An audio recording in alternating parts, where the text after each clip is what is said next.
Guys, ഫോണിന് ഒരു ദിവസം ചാർജ് ചെയ്ത് കഴിഞ്ഞാൽ 4 ദിവസത്തേക്ക് പിന്നെ ചാർജ് ചെയ്യണ്ട. ചുമ്മാ ആളെ പറ്റിക്കാണ്ടതൊരു കൺസെപ്റ്റ് പറയടാ. കൺസെപ്റ്റ് ആണെങ്കിൽ എന്താ, അത് വരാൻ പോണ ഫോൺ തന്നെയാണ്. സത്യം പറഞ്ഞാൽ ഇപ്പോൾ കൺസെപ്റ്റ് ആയിട്ടുള്ള ഒരു ഫോണാണ് ഞാൻ പറഞ്ഞുകൊണ്ടിരിക്കുന്നത്. റിയൽമിയുടെ GT 10,000 mAh പറ്റിയിട്ടാണ്.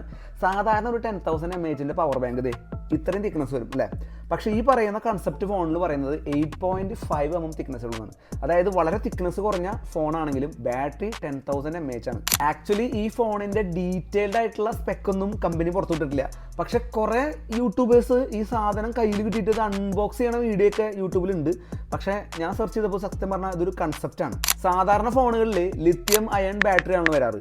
ഇതിലുപയോഗിക്കുന്ന ആനോഡ് എന്ന് പറയുന്നത് ഗ്രാഫൈറ്റ് മെറ്റീരിയലാണ്. എന്നാൽ ഈ ഗ്രാഫൈറ്റ് മെറ്റീരിയലിൽ 10% സിലിക്കൺ കൂടി ആഡ് ചെയ്തതിന് ശേഷം ഈ ഒരു ബാറ്ററി ഡെൻസിറ്റി ഇൻക്രീസ് ചെയ്യുന്ന കാരണമാണ് കുറഞ്ഞ സൈസിൽ 10,000 mAh നമുക്ക് കിട്ടുന്നത്. മാത്രമല്ല കൂടുതൽ സ്പേസ് കിട്ടാൻ വേണ്ടിയിട്ട് ഈ ഫോണിൽ ഉപയോഗിച്ചിരിക്കുന്ന മദർ ബോർഡ് ഏറ്റവും ചെറിയ സൈസിലുള്ള മദർ ബോർഡാണെന്നാണ് പറയുന്നത്. 1000 mAh ഉള്ള ഈ ഒരു പവർ ബാങ്ക് അത്യാവശ്യം നല്ല ഹെവിയാണ്. ഏകദേശം ഒരു 1 കിലോന്റെ അടുത്ത് സൈസ് ഉണ്ട്. എന്നാൽ ഈ ഒരു ഫോൺ വെറും 200 ഗ്രാം മാത്രമേ ഉള്ളൂ. ഏറ്റവും രസമായിട്ടുള്ള സംഭവം എന്ന് വെച്ച് കഴിഞ്ഞാൽ 10,000 mAh അല്ലേ, ചാർജ് ചെയ്യാൻ ഒരുപാട് സമയം എടുക്കുമെന്ന് വിചാരിക്കേണ്ട.